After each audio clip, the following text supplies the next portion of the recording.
Students, आज हम लोग पढ़ेंगे एंजाइम्स के बारे में। तो आपने बहुत बार एंजाइम्स का नाम सुना होगा। ऐसे भी बोलते हैं एंजाइम ठीक नहीं है, या कुछ कुछ डाइजेशन में हमारे एंजाइम्स यूज होता है। तो एंजाइम वर्ड शायद मुझे लगता है मैक्सिमम लोग जानते होंगे।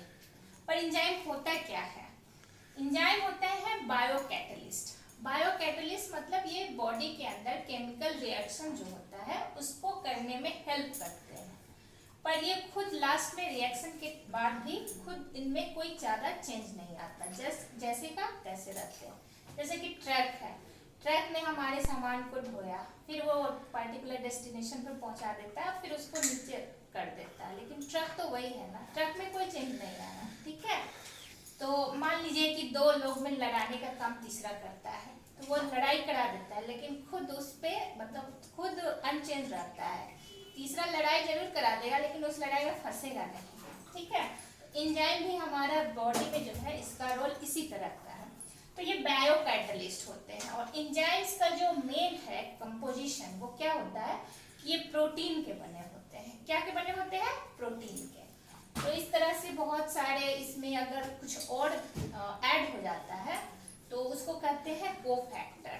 तो अगर सिंपल एंजाइम होता है जिसमें केवल प्रोटीन यानी एमिनो एसिड का कंपोजिशन है तो वो सिंपल एंजाइम है।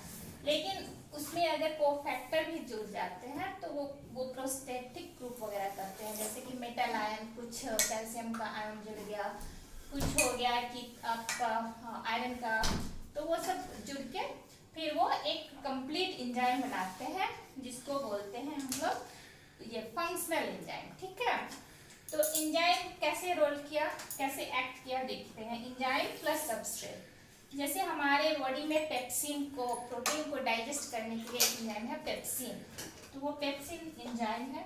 प्लस सबस्ट्रेट हमारा क्या है? प्रोटीन। प्रोटीन को उसको तोड़ना है, क्लीव करना है, तो एंजाइम सबस्ट्रेट मिलेगा। फिर एंजाइम सबस्ट्रेट कॉम्प्लेक्स बनेगा, फिर जो है वो टूट जाएगा, जो पेप्सिन है उसका डिग्रेडेशन होगा। तो उस और इस तरह से थोड़ा फंक्शन करता है। और इसके कुछ थ्योरी है जिसके द्वारा बताया जाता है कि एंजाइम कैसा होना चाहिए। जैसे कि हमारे दरवाजे के लिए एक पर्टिकुलर शेप का की होता है, तो उसी तरह हर एंजाइम एक अपना पर्टिकुलर शेप रखता है। और वो जो सबस्ट्रेट है, मान लीजिए कि एंजाइम की है और सबस्ट्रेट हमारा ताला है, तो वो उस तरह फिक्स हो जाते हैं। और फिर वो एंजाइम सबस्ट्रेट कॉम्प्लेक्स फॉर्म करते हैं, और उसके बाद जो है वो रिएक्शन जो पार्टिकुलर है वो होता है। ठीक है, उसके बाद एंजाइम के बारे में बताया जाता है कि उसका पार्टिकुलर टेम्परेचर होता है। टेम्परेचर का इस पे इफेक्ट होता है, प्लस पीएच का इस पे इफेक्ट होता है। तो कुछ कुछ एंजाइम जो है वो ये ना तो बहुत अगर कम टेम्परेचर रहेगा तो उसकी एक्टिविटी स्लो हो जाती है। तो आप जानते हैं कि एंजाइम क्या से बना होता है? प्रोटीन का। तो प्रोटीन का नेचर है कि हायर टेम्परेचर जब हम देते हैं तो प्रोटीन क्या होता है? वो टूट जाता है, डिग्रेड हो जाता है, मतलब उसके जो प्रॉपर्टी है खास वो डैमेज हो जाती है। तो हमारा टेम्परेचर जो होना चाहिए एंजाइम के एक्शन के लिए वो एक ऑप्टिमम टेम्परेचर होना चाहिए। जैसे कि ना उससे कम, बहुत कम, और ना उससे ज़्यादा। जैसे हम लोग होम्योथर्म्स हैं, ह्यूमंस हैं, तो हमारे बॉडी के अंदर माना जाता है कि कुछ एंजाइम है जो 40 डिग्री पे बहुत अच्छे से काम करते हैं, और 40 डिग्री उनका ऑप्टिमम टेम्परेचर हुआ। ऑप्टिमम से ये समझिए कि एक पार्टिकुलर टेम्परेचर जिसपे उसकी मैक्सिमम एक्टिविटी होती है एंजाइम का, मतलब वो सबसे अच्छा काम कर सकता है। और पीएच है, तो पीएच का भी रोल होता है। जैसे कि पीएच है, क्योंकि हम जानते हैं कि एंजाइम प्रोटीन से बने होते हैं, तो प्रोटीन में अमीनो एसिड होते हैं। वो बाद में मैं बताऊंगी कि अमीनो एसिड कितने तरह के होते हैं। Actually standard amino acid 20 types के होते हैं जिनसे हमारा प्रोटीन बनता है। तो चूंकि एंजाइम क्या से बना होता है? प्रोटीन से। अमीनो एसिड की सीक्वेंस है प्रोटीन में, तो प्रोटीन से बना होता है एंजाइम। हर एंजाइम क्या है? प्रोटीन का बना हुआ है।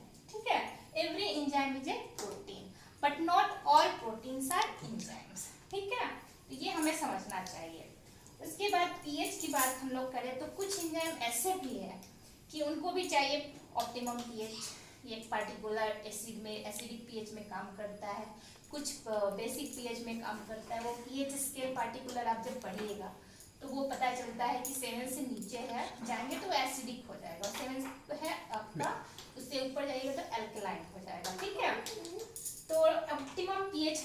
करना होगा, तो हमारा जो एंजाइम है वो फंक्शन करेगा। लेकिन कुछ एंजाइम्स हैं, ठीक है, जो कि बहुत हायर टेम्परेचर पे भी देखा गया है कि ये फंक्शन करते हैं।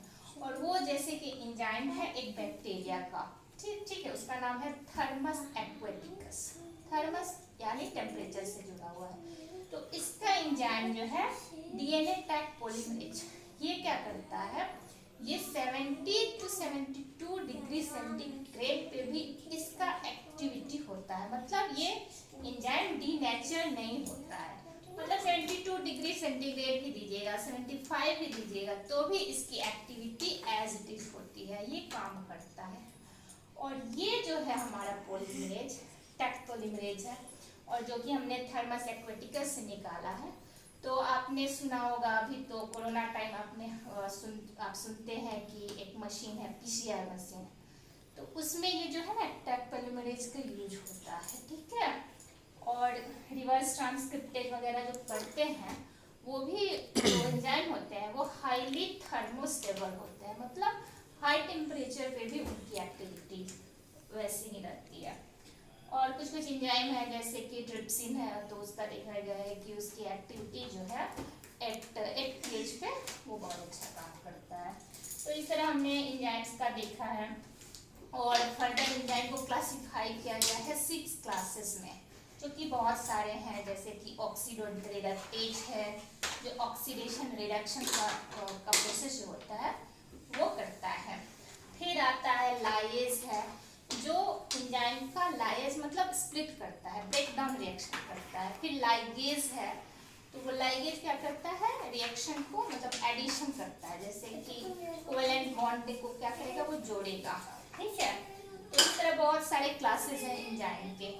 आइसोमरेज है, वो आइसोमराइजेशन करता है, मतलब रिएक्शन में आइसोमराइजेशन करता है। तो बहुत सारे आपको मैं फर्दर क्लास में बताऊंगी डिटेल कि कितने क्लासेस है एंजाइम्स के। अभी तक आपने जाना है कि थोड़ा एक brief description what is enzyme and what are the roles of enzyme in our body system. Okay, thank you.